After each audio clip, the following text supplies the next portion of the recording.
फरफरी नगर के रंगीन शहर में दो बेहतरीन दोस्त रहते थे, मोटू और पतलू। मोटू गोल मटोल जिस्म वाला था और उसे गरम गरम खस्ता जलेबियां खाना बहुत पसंद था। वो सुर्ख कुर्ता और नीला पाजामा पहनता था।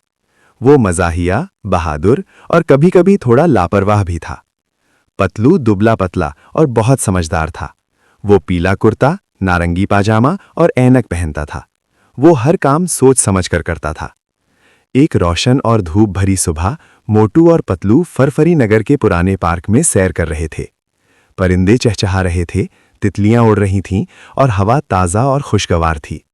अचानक उन्होंने एक अजीब चीज देखी। पार्क के बीचों बीच एक लंबा चमकता हुआ दरख्त खड़ा था जो पहले कभी वहां नहीं था। उसके पत्ते नन्हे सितारों की तरह चमक रहे थे और तना सुनहरी रोशनी से जगमगा रहा था। मोटू की आंखें खुशी से फैल गईं। वो आहिस्ता आहिस्ता दरख्त के करीब गया और उसने तने को हाथ लगाया। जैसे ही उसने छुआ, पत्ते हिलने लगे, जमीन चमकने लगी, शाखें नर्म अंदाज में हिलने लगीं। दरख्त की रोशनी तेज होती गई। जादुई दरख्त जाग चुका था। रंग बिरंगी रोशनी की लहरें पूरे पार्क में फैल गईं। फूल फौरन खिलने लगे, घास और ज्यादा सब्ज हो गई। आसमान में हल्के कौसो कज़ा के रंग झिलमिलाने लगे। मोटू खुशी से उछलने लगा, लेकिन पतलू गौर से सब कुछ देख रहा था। फिर अचानक कुछ गैर मुतवक्का हुआ। दरख्त की चमकती हुई जड़ें जमीन के अंदर तेजी से फैलने लगीं। वो चमकते हुए रस्सियों की तरह हर तरफ दौड़ने लगीं। बेंचें हवा में उठने लगीं, झूले खुद ब खुद घूमने लगे। फवारे का पानी बुलबुलों की तरह हवा में तैरने लगा। जादू अब नर्म नहीं रहा था, वो बेकाबू हो रहा था। पार्क में मौजूद बच्चे घबराकर दौड़ने लगे। परिंदे उड़ गए, यहाँ तक कि बादल भी आसमान में घूमने लगे।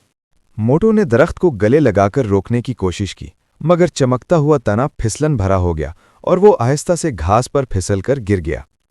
पतलू ने गौर किया कि दरख्त गुस्से में नहीं था, बल्कि उसकी ताकत बेतवाज़न हो गई थी।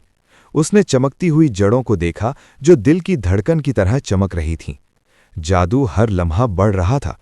अचानक मोटू को याद आया कि उसने पहले एक चमकता हुआ पत्ता तोड़ लिया था, क्योंकि वो उसे खूबसूरत लगा था। वो पत्ता अभी भी उसकी जेब में हल्की रोशनी दे रहा था। पतलू समझ गया कि दरख्त का एक हिस्सा कम होने की वजह से जादू बेकाबू हो गया है। मोटू को अपनी गलती पर अफसोस हुआ। उसने फौरन पत्ता निकाला। दोनों एहतियात से हवा में तैरती चीजों के दरमियान से गुजरते हुए दरख्त की तरफ बढ़े। हवा नर्म अंदाज में घूम रही थी और आसमान में रंग बिखरे हुए थे। मोटू ने आहिस्तगी से वो चमकता हुआ पत्ता दोबारा शाख पर लगा दिया। जैसे ही पत्ता शाख से लगा, सब कुछ एक लम्हे के लिए रुक गया। घूमते हुए झूले आहिस्ता होने लगे। फव्वारे का पानी वापस नीचे गिरने लगा।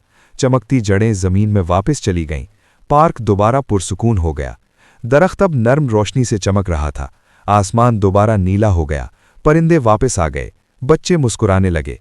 मोटू और पतलू खामोशी से दरख्त के सामने खड़े थे।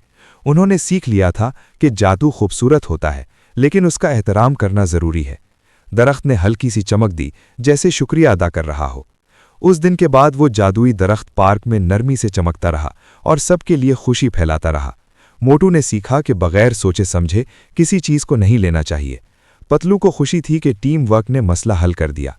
फरफरी नगर दोबारा खुशियों से भर गया और जब भी मोटू उस दरख्त के पास से गुजरता, वो मुस्कुराता और अपने हाथ जेब में ही रखता।